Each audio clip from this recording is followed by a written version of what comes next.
Hey everyone, Jim Gonzalez here, EDI support. It's been a long time. I've taken a couple weeks off due to the summer months. Basically a lot of people are taking time off in the summer and that kind of stuff. So I want to jump back into helping people understand different things of EDI and API and processing. So today what we want to talk about is mastering ERP integration along with EDI. What you need to know. There's a lot of different things that come in place when you're looking at integrating with your ERP. And one of the big things that I always tell people is, hey, let's first figure out, do you have your business processes understood and figured out without EDI? Because EDI is really, we're looking to automate. We're looking to automate to make things more user-friendly, all of those type of things. So if we're looking to do that, let's first make sure that we have that business process figured out for handling documents or processes without any automation. So what that looks like is this, and typically a lot of people are dealing in the order to cash process, okay, when you're dealing with an integration to ERP. So in that order to cash process, how is the orders being processed? Are the orders coming in and somebody's going ahead into the warehouse and they're, confirming if the product's there and available? Or what's going on there? What are you looking at? What are you thinking? Like, who's making the decisions if that order is valid, not valid, can be processed, can't be processed, all of those things. So figure out those pieces. Figure out, are you able to print UCC 128 labels? Because those labels are going to be needed whether you're doing EDI or not. They're just confirmed for EDI. Are you able to do custom packing slips? So are you able to do the requirements that your trading partners, your soon-to-be EDI partners, are requesting and requiring of you with your system that you have in place? I typically don't say that you should rely on your EDI system or EDI platform to make up for deficiencies in your ERP. So think that part through. What are you looking to automate with EDI? And can you handle it currently? Because if you can't, now we need to have a conversation to figure out how to get that process and how to get those things handled in the ERP manner. And this again is where I typically suggest you have a subject matter expert in the ERP. What I've found is over the years is when you mix in knowledge of ERP processing and knowledge of EDI, they're two different things. I can understand a lot of the different ERPs, but it's not my job to tell you how to set up your inventory, how to set up and handle your invoices, how to acknowledge your purchase orders if they're acceptable or not, how things are stored in your warehouse, how you're actually moving that product from your facility to another facility, or how you're interacting with a 3PL or a third-party logistics warehouse.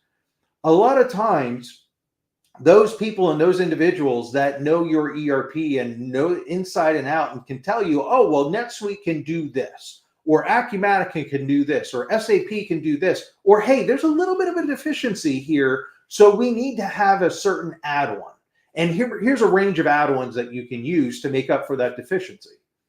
Again, that's not my job. My job as an EDI professional or API professional is to move data, is the way that I look at it. Having the skills of ERP and EDI and putting them together, it's going to take select and few individuals that are really good at both. To be really good at both is going to take years. That's just my feelings and that's my thoughts. Again, can people sell you on, oh, well, we know how to do both and we do both very successfully and all of that kind of stuff? Yes. Am I going to knock them? No, but I'm going to say go in with a little bit of hesitancy and have your due diligence. Look at things from an open view. So you also need to understand, the different roles of the individuals in the business operations, how they function together, how they bring the best business outcomes. So there's always a strategy that you're putting together when you're looking to handle EDI with integrated into your ERP, how it's going to be handled in a real-time scenario, who does what are the benefits that you're getting from this? Are you able to allocate staff to a different role, department, add on to the staff? Are you looking to reduce staff? What are you looking to do with EDI? Are you looking to handle more orders because you now don't have the people answering phones, entering orders, reviewing orders on a constant basis, all of those things? So what are you looking to do with the benefit of adding EDI?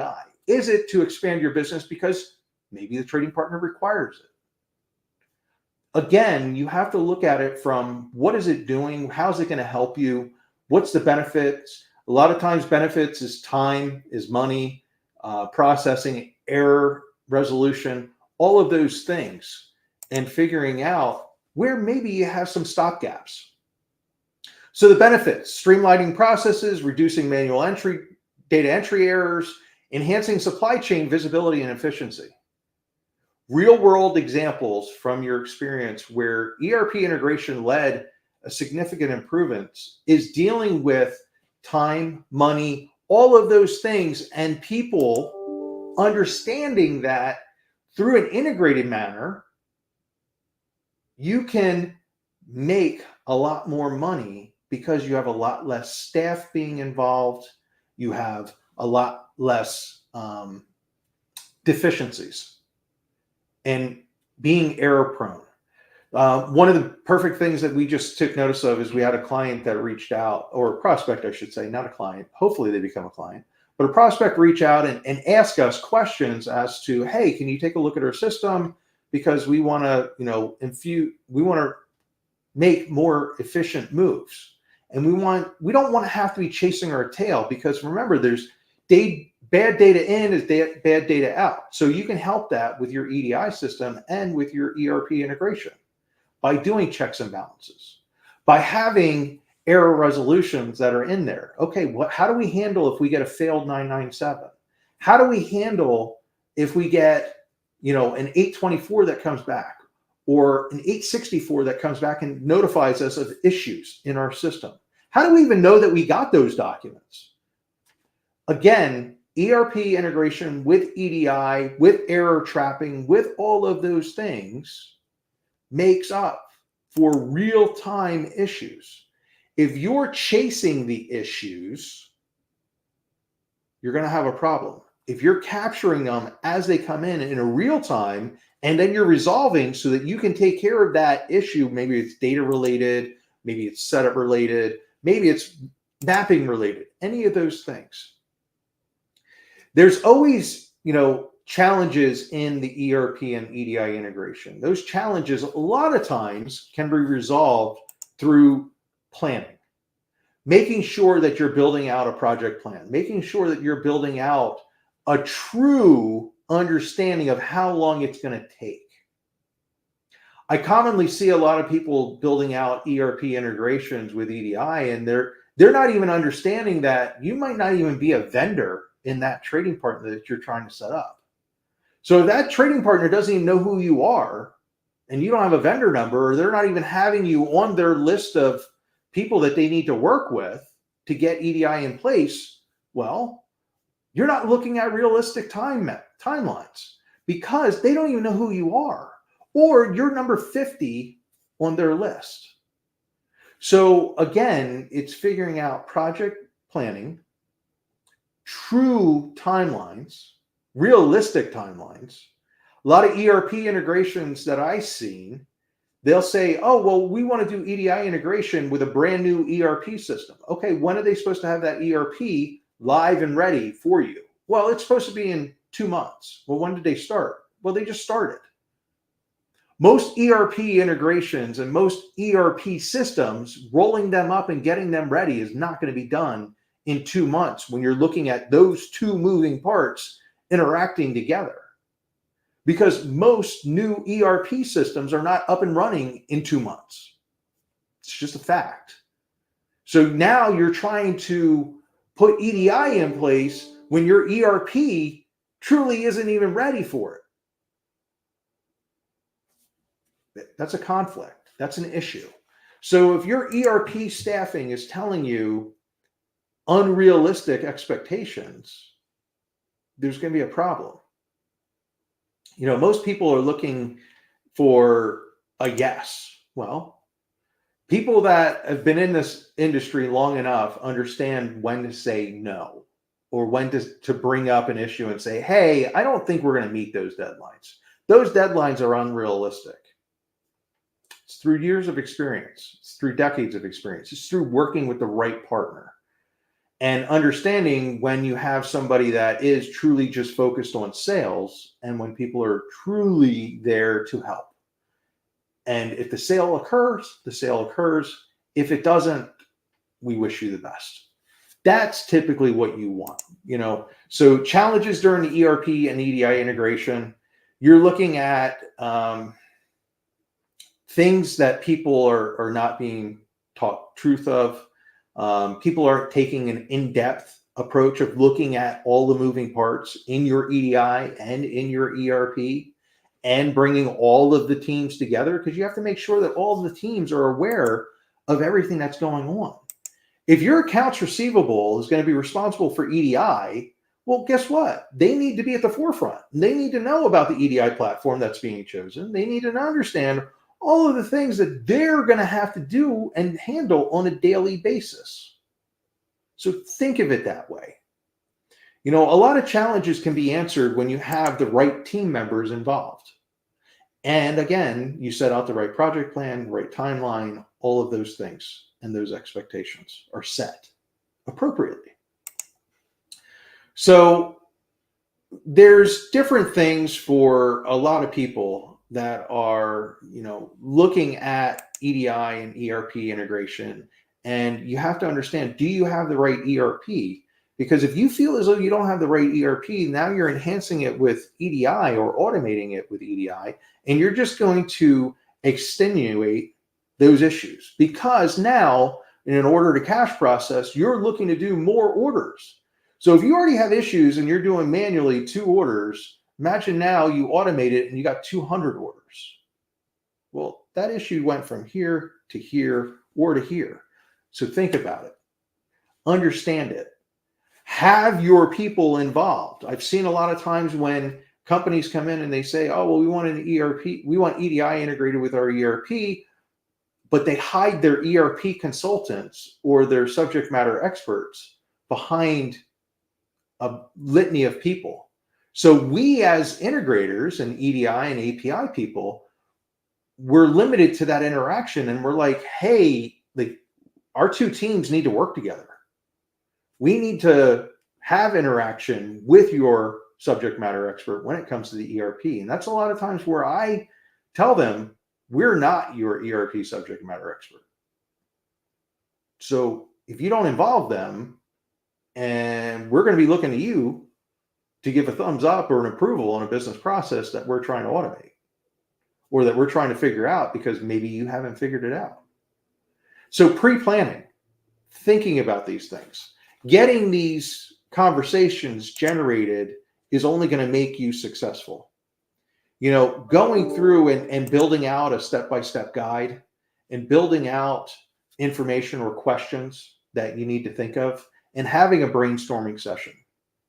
A lot of times before we get a sale, that's really what I'm doing is I'm brainstorming and I'm kicking up ideas and I'm bringing about questions that maybe they don't have answers to as of right now. And that's okay not having the answers. You don't necessarily need the answers immediately. You just need to know what are the right questions. What do they lead into in other questions? Because maybe you give an answer and that just generates another question or another 5 questions that we need to answer. So planning that out and thinking about that process and thinking about your integration with your ERP. Understanding what does that integration look like? Is it an API? Is it a data file? Are we going to the database? What are we doing when we're doing that interaction with the ERP, or where does the ERP allow us to interact? Does the ERP allow for the documents that you're trying to automate? Does it handle ASNs? or shipment notifications? If it doesn't, well, that's an issue. We have to think that through. We have to understand, where is that in the whole aspect of things? Because you don't want to lead into starting up an engagement of EDI and then go, oh, we didn't think about that, because our sales is pushing us to get this account established. Well, that's great and all, but if you're not ready for it and you move ahead, and I've seen people literally muddle or mock up data just to get through EDI testing and not understand that, hey, now you're through EDI testing and you're into production. How are you going to do those documents that you just mocked up? Because now you've told them at the trading partners that you're able to handle it. Well, if you're not truly able to handle it and your trading partner finds that out, you're now going to get chargebacks and fines. So again, these things tie into your EDI and your integration, and you're thinking of your ERP and how you're going to handle these things and what you're going to do. You know, so you're looking at everything as a whole. In my mind, and the way I do it, it's two different silos. There's EDI and there's your ERP. Yes, they interact. Yes, they talk to each other. Yes, they have a big function on each other and moving that data correctly and successfully. But you need people that are skilled in those two different silos. At least that's been my experience. When you muddy that water with one individual that's handling both and understanding both and dictating both, there may be not missing certain things. And again, this is coming from me. I've been doing this for 26 years. I'm not, the end all be all when it comes to this. Some people are going to agree. Some people are not going to agree with me. That's okay. It's just my thoughts are, it's hard to be a master in both if you're focused on one or the other. And I know my team, we're focused on the EDI, API, moving data, understanding communications, understanding how it is to work with the different trading partners, understanding how to go through testing, understanding how to deal with networks, and all of those things that involve or being a part of EDI and API. Whereas you have people that understand ERP and understand accounting, understand how you're sourcing items, how you're storing items, serialization of items, labeling of items, packaging of items, and the list goes on and on and on, just like it does for EDI and API. Being proficient in both is going to be very hard to do, because you're going to probably have some deficiency somewhere, or something that you haven't run across, or something that you haven't done. And guess what? Who's going to suffer from that? Ultimately, the company that's having that ERP and EDI integration established and set up. And that's not fair. So this is the things that I wanted to bring up. These are the things I wanted to talk about: time management, project layout, understanding where you're being dedicated, where you're maybe being a little biased, or maybe being a little short-minded when you're saying, oh, we can have this done in X amount of time, and making these unrealistic timelines. Because typically there's going to be something that's going to come up. There's going to be, hey, you're not known as a vendor. Hey, you haven't finished out all the paperwork. Hey, we're backlogged in getting things established from a trading partner standpoint. You're number 50. These are things outside of your control. And these are things that you have to be aware of when you're looking at your ERP and EDI integration. Because if your ERP is not even set up and it's brand new to you, and establishing EDI is brand new to you, well, it's a lot of moving parts. So these are the things that I wanted to share with you. These are the things that we try to help our clients out with at EDI Support LLC. Any questions that you have that you're looking to get answers with, please reach out, give us comments, give me insight, give me suggestions on things that you would love to hear about and talk about and discuss. Like our videos, share our videos, check them out on YouTube, like them on LinkedIn. I have a Discord channel. All of these links are going to be in the comments section of our videos. And please, again, I'm here to help. I'm here to provide you information, insight, all of those things. Don't hesitate to reach out. Again, Jim Gonzalez, EDI Support, LLC. Thank you for checking us out. I hope you have a great rest of your week, and I will speak to you next Wednesday on another subject. Take care, everybody.